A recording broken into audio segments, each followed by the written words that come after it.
Yeah. Para sa'yo to, tita.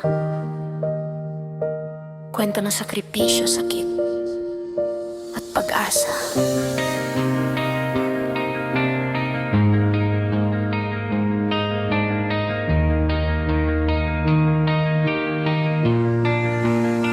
Noon ikaw ang ilaw sa tahanan, lahat ng pangarap mo para sa kanila lang.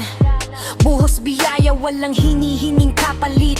Pagmamahal mo wagas kahit sarili nakaligpit. 5 ang anak mo, 5 mong mundo. Pinaglaban mo lahat kahit hirap ang totoo. Kahit pagod ka na, di mo pinakita. Ngiti mo ang sandata sa bawat problema. Pero bakit ganon? Biglang nagbago, iniwan ka nila. Parang di mo dugo. Sa panahong ikaw naman ang nangangailangan, sila'y naglaho, tila hangin na lang. Tita, huwag kang mag-alala, di ka nag-iisa. May mga taong tunay na nandyan pa. Kahit sugatan ng puso't kaluluwa, pagmamahal mo'y babalik din sa'yo. Maniwala ka. Ang asawa mong mahal na wala na rin, mas lalong bumigat ang dalahin.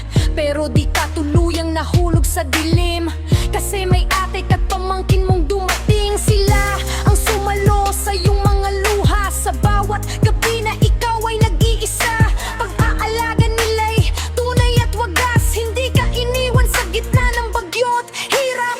Di man galing sa anak mong minahal, ang pag-aaruga nila'y walang kapantay. Minsan ang dugo, di sukatan ng totoo. Ang puso ang basehan kung sino ang sayo.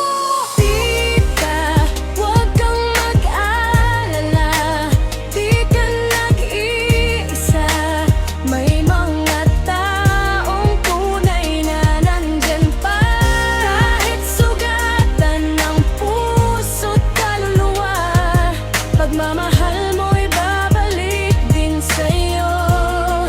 Maniwala ka. Hindi na sayang ang lahat ng ginawa mo.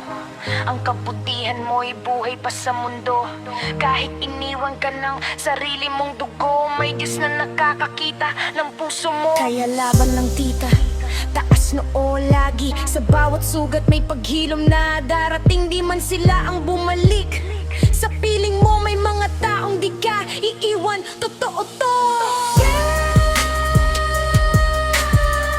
Yeah. Para sa lahat ng tulad mo, mahal ka pa rin. Yeah.